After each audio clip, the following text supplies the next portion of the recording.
মহাবিশ্বে জন্মগ্রহণকারী প্রতিটি মানুষের মৃত্যু সুনিশ্চিত।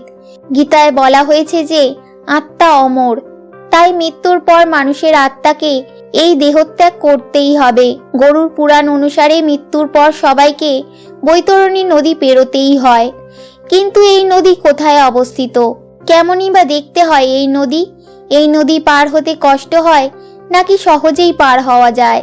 গরুড় পুরাণ অনুসারে যমলোক থেকে ৮৬,০০০ যোজন দূরে বৈতরণী নদী প্রবাহিত হচ্ছে। মৃত্যুর পর আত্মাকে যখন যমলোকে যেতে হয় তখন পথের মাঝে এই বৈতরণী নদী তাকে পেরোতেই হয়। ভগবান শ্রীকৃষ্ণ ব্যাখ্যা করেছিলেন যে বৈতরণী নদীর অবস্থান যমলোকের দক্ষিণ দিকে। শাস্ত্র অনুসারে এই নদীর দৈর্ঘ্য শত শত যোজন। এবার দ্বিতীয় প্রশ্ন, কেমন দেখতে হয় এই বৈতরণী নদী? গরুড় পুরাণের প্রেতখণ্ড অনুসারে বৈতরণী নদীর রূপ আত্মার উপরে নির্ভর করে। যখন কোনো পুণ্যবান আত্মা বৈতরণী নদী পার হয় তখন এই নদীর জল অমৃতে পরিণত হয়। তাকে কোনো কষ্ট সহ্য করতেই হয় না।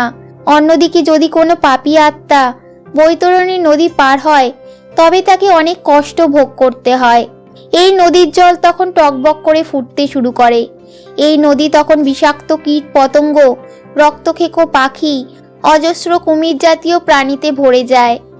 এছাড়াও এই নদীতে পাঁক, নোংরা এবং পচাগলা মাংসে পূর্ণ থাকে। এই নদীর তটে মাথার খুলি ও হাড়ের স্তূপ জমা হয়ে আছে। শুধু তাই নয়, চারিদিকে বজ্রের মতো শক্তিশালী শকুন ঘুরে বেড়াচ্ছে, যারা পাপী আত্মাকে কামড়ে ক্ষত বিক্ষত করতে থাকে। পাপী আত্মা এই নদীর অন্ত খুঁজে পায় না, আর আত্মা অসহ্য যন্ত্রণা ভোগ করতে থাকে। আর অতিরিক্ত পাপী আত্মার ক্ষেত্রে এই বৈতরণী নদী পার হওয়া অসম্ভব হয়ে দাঁড়ায়। কিন্তু আসলে এই নদী পার হতে কাদের কষ্ট হয়? জীবন দশায় যারা খারাপ কাজ করে মৃত্যুর পর তাদের এই নদী পার হতে অনেক যন্ত্রণা ভোগ করতে হয়। যে ব্যক্তি জীবনে কখনো ভালো কাজ করেননি, ধর্মকর্ম করেননি, অসহায়কে সাহায্য করেনি, পশু পাখি ও গোমাতার উপরে অত্যাচার করেছে, মাতা পিতার উপর অত্যাচার করেছে, অপ্রয়োজনীয় মিথ্যা কথা বলেছে, জেনে বুঝে অন্যের মনে কষ্ট দিয়েছে, ধর্মপরায়ণ স্ত্রী বা স্বামীকে ত্যাগ করেছে, গুরুকে সম্মান করেননি, যারা জীবন দশায় অহংকারী ছিলেন, বৈতরণী নদী পার হতে তাদের মারাত্মক যন্ত্রণা ভোগ করতে হয়। এই ধরনের আত্মাদের দেখলে বৈতরণী নদী টকবক করে ফুটতে শুরু করে। পাপী আত্মাদের জন্য এই নদীতে জলের বদলে শুধুই রক্ত ও পুঁজ বইতে থাকে। পাপী আত্মাদের জন্য বৈতরণী নদীর রূপ প্রতি মুহূর্তে পরিবর্তিত হতে থাকে। এরপর এক সময় এই নদী ভয়ঙ্কর রূপ ধারণ করে। কিন্তু কিছু পাপী আত্মা এমনও থাকে যে অনেক পাপের মধ্যেও কিছু পুণ্য অর্থাৎ দান ধ্যান করে থাকেন। সেই সব আত্মাদের পাপ ক্ষয় হলে যমদূতেরা তাদের ওই নদী থেকে বের করে নিয়ে যায়। তাই জীবিত অবস্থায় দান পুণ্য করা অত্যন্ত জরুরি। এবার প্রশ্ন ওঠে, কারা সহজেই বৈতরণী নদী পার হতে পারেন? গরুড় পুরাণে শ্রী বিষ্ণু বলেছেন, পুণ্যবান আত্মারা এই নদী সহজেই পার করতে পারেন। যে ব্যক্তি ধর্মের পথ অনুসরণ করে জীবন কাটায়, অনাথ দরিদ্রের দিকে সবসময় সাহায্যের হাত বাড়িয়ে দেয়, পিতামাতাকে সম্মান করে, গোমাতা ও পশু পাখির রক্ষা করে, তিনি সহজেই যমলোকের পথে যাত্রা শুরু করেন। পুণ্যবান আত্মাদের যমদূতেরা নৌকায় বসিয়ে বৈতরণী নদী পার করায়। পুণ্যাত্মারা বৈতরণী পেরোনোর সময় এই নদী শীতল হয়ে যায়। শান্ত হয়ে থাকে নদীর সব কুমির ও ভয়ঙ্কর সেই পোকামাকড়েরা। ফলে তিনি সহজেই যমলোকে, তারপর স্বর্গলোকে পৌঁছাতে পারেন।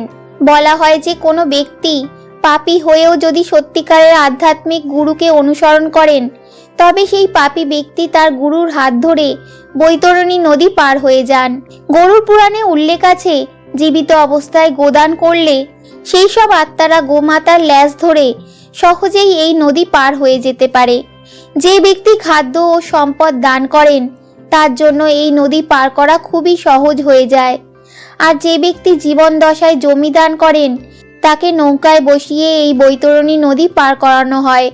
যে ব্যক্তি ধর্মকর্ম করেন, ভগবান শ্রীকৃষ্ণের নাম জপ করেন, গীতা পাঠ করেন, ভগবানের কীর্তন ভজন করেন ও ভগবানের লীলা কাহিনী শ্রবণ করেন, তাদের অতীতের সব পাপ নষ্ট হয় এবং তারা খুব সহজেই বৈতরণী নদী পার হয়ে যায়। বৈতরণী নদী পার হওয়ার পর প্রতিটি আত্মা যমলোকে এসে পৌঁছায়। সেখানে প্রতিটি আত্মার কর্মফলের বিচার করেন স্বয়ং যমরাজ। এরপর পাপী আত্মাদের নরকে আর পুণ্যবান আত্মাদের স্বর্গলোকের পথে নিয়ে যাওয়া হয়। যদি কোনো আত্মা বৈতরণী নদী পার হতে না পারে এবং নদীতেই আটকে থাকেন, তবে সেই আত্মার পুনর্জন্ম হয় না। পাপী আত্মারা এই নদী পার হতে গিয়ে ভীষণ চিৎকার করে, ছটফট করতে থাকে, আর শেষে যখন ওই যন্ত্রণা সহ্য করতে না পারে তখন ওই নদীতে ডুব দিয়ে আত্মগ্লানিতে ভুগতে থাকে। গরুড় পুরাণ হিসাবে এই আত্মাগুলোকেই ভূত প্রেত হিসাবে গণ্য করা হয়। তারা অনন্তকালের জন্য ভূত প্রেত হয়ে যায়। মাত্রা অতিরিক্ত পাপ, যেমন কাউকে মেরে ফেলার মতো পাপ করলে তাকে মৃত্যুর পর এভাবেই শাস্তি পেতে হয়।